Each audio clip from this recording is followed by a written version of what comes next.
സഞ്ജുവിൻ്റെയും ലച്ചുവിൻ്റെയും ഇന്നത്തെ എപ്പിസോഡിൽ കവിതയും ഗൗതവും കൂടി കാറിൽ പോയി ഒരു സ്ഥലത്ത് വണ്ടി നിർത്തി സംസാരിക്കുകയാണ്. തുടർന്ന് താൻ എന്നെ ചതിച്ചു, നമ്മുടെ കോൺട്രാക്റ്റിൽ ഇതൊന്നും ഇല്ലായിരുന്നു, ഒരുപാട് രഹസ്യങ്ങൾ എന്നിൽ നിന്ന് മറച്ചു വെച്ചു എന്നൊക്കെ കവിത സംസാരിക്കുമ്പോൾ ദിനേശൻ തൻ്റെ സഹായാവസ്ഥ പറയുകയാണ്. പിന്നെ ഗൗരി നാട്ടിലേക്ക് തിരിച്ചു വന്നത് ഈയിടെയൊക്കെയാണ് ഞാൻ അറിഞ്ഞത്, സഞ്ജന മകളാണെന്ന് എനിക്ക് അറിയില്ലായിരുന്നു എന്നൊക്കെ പറയുമ്പോൾ മംഗലശ്ശേരിക്കാരുടെ നാശം മാത്രമാണ് അവളുടെ ലക്ഷ്യം.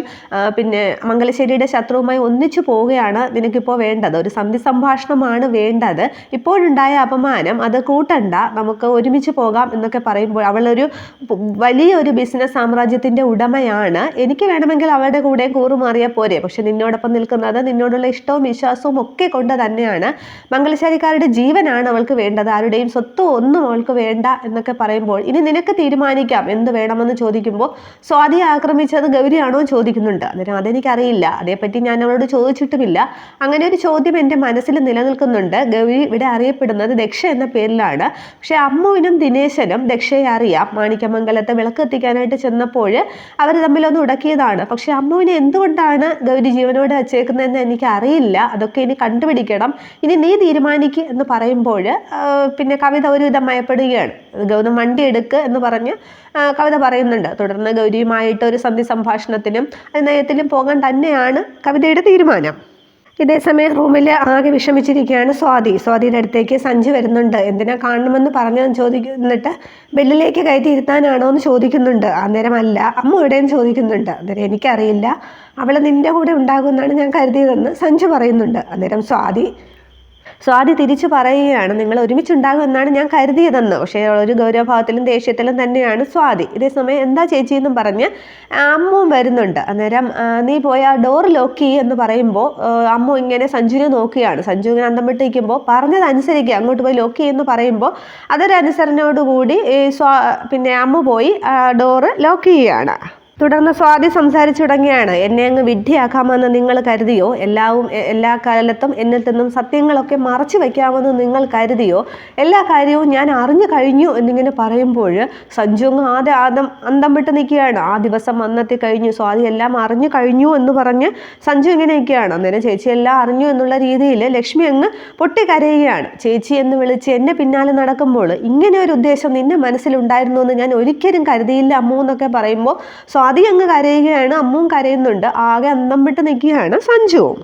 നീ എൻ്റെ പ്രതീക്ഷകൾക്കും സങ്കല്പത്തിനും അപ്പുറത്തേക്കാണ് പോയത്. പിന്നെ സഞ്ജുവിനെ ഞാൻ സമ്മതിച്ചു തന്നിരിക്കുന്നു, മിടുക്കനാണ്. ആദ്യം പ്രണയം ഉണ്ടായാലും പെണ്ണ് അത് പറയില്ല, പക്ഷേ പുരുഷൻ അത് ധൈര്യത്തോടു കൂടി മുഖത്ത് നോക്കി പറയും. പക്ഷെ വേറെ ഏത് പെൺകുട്ടിയോടും പറയാനായിട്ടും ധൈര്യമുണ്ടാവും. ഞാൻ ഇങ്ങനെ ഒരു അവസ്ഥയിൽ കിടക്കുമ്പോഴും സഞ്ജു ഇല്ലാതെ സ്വാതി ഇല്ല എന്നൊക്കെ പറഞ്ഞിട്ട് അത്രയുമൊക്കെ ചെയ്തിട്ടും പുറത്തു പോയിട്ട് അമ്മുവിനെ പ്രലോഭിപ്പിക്കുന്നു.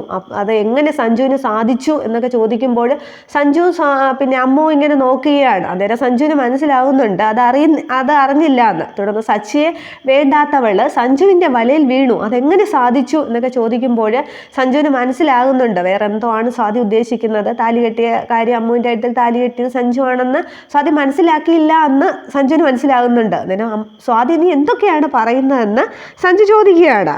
ഞാൻ നിന്നെ ചതിച്ചു എന്ന് മാത്രം പറയരുത് സ്വാതി എന്ന് പറയുമ്പോൾ സഞ്ജു എന്നോട് ഒന്നും പറയേണ്ട ആവശ്യമില്ല, ഇതെന്നോട് ആരും പറഞ്ഞതോ എൻ്റെ ഊഹാപോഹങ്ങളോ ഒന്നുമല്ല, ഞാൻ എൻ്റെ കൺമുന്നിൽ കണ്ട കാര്യങ്ങളാണ്. സഞ്ജുവിനെയും അമ്മുവിനെയും കാണാൻ പാടില്ലാത്ത പല സാഹചര്യങ്ങളിലും ഞാൻ കണ്ടിട്ടുണ്ട്. സഞ്ജു അമ്മുവിനെ വിവാഹം കഴിക്കുന്നതിൽ എനിക്ക് വിരോധമൊന്നുമില്ല. അവളുടെ ഭർത്താവിനെ കണ്ടുപിടിച്ച് അയാളിൽ നിന്നും ഡൈവേഴ്സ് വാങ്ങി വേറൊരാൾക്കൊപ്പം വിവാഹം കഴിക്കണം എന്നായിരുന്നു എൻ്റെ ആഗ്രഹം. പക്ഷേ ഇനി അമ്മുവിൻ്റെ ഭർത്താവിനെ കണ്ടെത്താനുള്ള ചുമതല സഞ്ജുവിനാണ് എന്ന് പറയുമ്പോൾ സഞ്ജുവും അമ്മു ഇങ്ങനെ നോക്കിക്കൊണ്ടിരിക്കുകയാണ്. അന്നേരം സഞ്ജു മനസ്സിലാക്കുന്നുണ്ട് അവർ തങ്ങളിൽ എന്തോ ബന്ധമുണ്ടെന്നാണ് സ്വാതി മനസ്സിലാക്കിയിരിക്കുന്നതെന്ന്. ഈ ഒളിച്ചു കളി ഇങ്ങനെ മുന്നോട്ട് കൊണ്ടുപോകാനായിട്ട് ഞാൻ സമ്മതിക്കില്ല, ഞാനിത് എല്ലാവരോടും പറയാൻ പോവുകയാണെന്ന് സ്വാതി പറയുമ്പോൾ അമ്മ ഓടി വന്ന് സ്വാതിയുടെ കാല് പിടിക്കുകയാണ്. ചേച്ചിക്ക് എന്നെ സംശയിക്കാനായിട്ട് എങ്ങനെ മനസ്സ് വന്നു, ചേച്ചിയുടെ രാജകുമാരനെ സ്വന്തമാക്കാനായിട്ട് അത്രയ്ക്ക് അധപ്പതിച്ചവളാണോ ഞാൻ അങ്ങനെയൊന്നും മോഹിച്ചിട്ടില്ല എന്നും പറഞ്ഞ് കാല് പിടിച്ച് അമ്മ അങ്ങ് കരയുകയാണ്. നേരെ സഞ്ജു അങ്ങ് നിസ്സഹായനായിട്ട് നോക്കി നിൽക്കുകയാണ്. നേരെ സ്വാതി അങ്ങ് കണ്ണീരൊക്കെ തുടച്ച് ചോദിക്കുന്നുണ്ട്, നിങ്ങളെ പല സാഹചര്യങ്ങളിലും പല വേണ്ടാത്ത സ്ഥലത്ത് നിന്ന് സംസാരിക്കുന്നതും കെട്ടിപ്പിടിക്കുന്നതും ഒക്കെ ഞാൻ കണ്ടിട്ടുണ്ട്, അതിനൊക്കെ നിനക്ക് എന്ത് ന്യായീകരണമാണ് പറയാനുള്ളത്, അതൊക്കെ ഉള്ളതല്ലേ എന്ന് ചോദിക്കുമ്പോൾ അമ്മുവിന് കരയാൻ മാത്രമേ കഴിയുന്നുള്ളൂ. സഞ്ജുവിനാണെങ്കിൽ ഉത്തരവുമില്ല. തുടർന്ന് സ്വാതിയുടെ വീൽചെയറിൻ്റെ അടുത്തേക്ക് മുട്ടുകുത്തി സഞ്ജുവും ഇരിക്കുന്നുണ്ട്. എന്നിട്ട് സ്വാതിയുടെ കൈ പിടിച്ച് പറയുകയാണ്, നിന്നെ ഓർത്ത് ചുവലിൽ തലതല്ലി കരയുന്ന അമ്മുവിനെ പിടിച്ചു മാറ്റി ആശ്വസിപ്പിച്ചതാണ് നീ കണ്ടത്. അങ്ങനെ ഒരു സാഹചര്യത്തിൽ നീ കണ്ടെങ്കിൽ നമ്മുടെ സംസാരം കൂടി നീ എന്തുകൊണ്ട് കേൾക്കാതെ പോയി? പല സാഹചര്യങ്ങളിലും നിന്റെ മുമ്പിൽ പിടിച്ചു നിന്നിട്ട് എൻ്റെ നെഞ്ചു പൊട്ടി പോകുന്നത് അമ്മുവിൻ്റെ മുന്നിൽ മാത്രമാണ്. എൻ്റെ സങ്കടം കുറച്ചെങ്കിലും ഞാൻ മനസ്സ് തുറക്കുന്നത് നിന്റെ അനിയത്തി മാത്രമാണ് എനിക്ക് ആശ്വാസം. നീ വേറൊരു പെണ്ണിൻ്റെ കഴുത്തിൽ താലി കെട്ടണമെന്ന് പറഞ്ഞപ്പോൾ നീ ഈ വീട് വിട്ടു പോകും എന്ന് ഭയന്നാണ് ഞാനതിന് സമ്മതിച്ചത്. പക്ഷേ ഈ സഞ്ജുവിന് സ്വാതി മാത്രമേ ഉള്ളൂ. ഏതൊരു പെണ്ണിനെ നീ എൻ്റെ മുന്നിൽ കൊണ്ടുവന്ന് നിർത്തിയാലും താലി കെട്ടാനായിട്ട് എൻ്റെ കൈ പൊങ്ങില്ല. താലി കെട്ടുന്നെങ്കിൽ നിന്റെ കഴുത്തിൽ മാത്രമായിരിക്കും. നീ എന്താ മോളെ എൻ്റെ മനസ്സ് മനസ്സിലാക്കാത്തത് എന്ന് പറഞ്ഞങ്ങ് സഞ്ജു അങ്ങ് സ്വാതിയുടെ കൈ പിടിച്ച് കരയുമ്പോൾ അങ്ങ് സങ്കടം അണപൊട്ടി ഒഴുകുകയാണ് സ്വാതിക്കും അങ്ങനെ കാര്യങ്ങൾ മനസ്സിലാവുകയാണ്. സഞ്ജു എന്ന് പറഞ്ഞിട്ട് സഞ്ജുവിൻ്റെ ചേർത്ത് പിടിച്ച് അങ്ങ് കരയുകയാണ് സ്വാതിയും.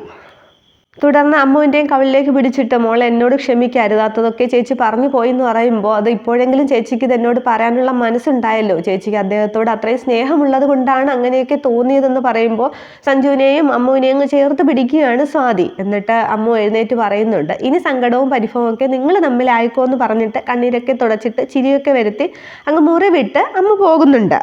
തുടർന്ന് വീണ്ടും സഞ്ജുവിനോടങ്ങ് മാപ്പ് പറയുകയാണ് സ്വാതി. അങ്ങനെ വീണ്ടും സ്വാതിയൊക്കെ ആശ്വസിപ്പിച്ചിട്ട് സ്വാതിയെ വീൽ ചെയറിൽ ഇങ്ങനെ ചെയറിൽ നിന്ന് 2 കൈകളിലേക്ക് സഞ്ജു എടുക്കുകയാണ്. എന്നിട്ട് പറയുന്നുണ്ട്, ഒരു വാക്ക് നീ പറ, സമ്മതമാണെന്ന് എനിക്ക് പറ, സമ്മതമാണ് എന്ന് എന്നോട് പറയ്. നാളെയെങ്കിൽ നാളെ നിന്റെ കഴുത്തിൽ ഞാൻ താലി കെട്ടും പറയ് എന്ന് പറയുമ്പോൾ സഞ്ജുവിനെ അങ്ങ് കെട്ടിപ്പിടിച്ച് സ്വാതി കരയുകയാണ്. എന്നിട്ട് എനിക്ക് സമ്മതമാണ്, പക്ഷെ ഇപ്പോഴല്ല, കുറച്ച് കഴിഞ്ഞിട്ട്, അന്നേരം ഞാൻ പറയാം എന്നിങ്ങനെ കരഞ്ഞുകൊണ്ട് സ്വാതി പറയുമ്പോൾ സ്വാതിയുടെ നെറ്റിയിലേക്ക് അങ്ങ് ഉമ്മ കൊടുക്കുകയാണ് സഞ്ജു. ഇത്രയുമാണ് ഇന്നത്തെ എപ്പിസോഡ്. അങ്ങനെ അമ്മുവിനും സഞ്ജുവും തമ്മിലുള്ള തെറ്റിദ്ധാരണ സ്വാതിക്ക് മാറുകയാണ്. വീണ്ടും സ്വാതി അവിടെ സത്യം മനസ്സിലാക്കുന്നില്ല. ഇനി എന്നാണ് എന്നുള്ളതൊക്കെ അടുത്ത എപ്പിസോഡിൽ. Okay, thank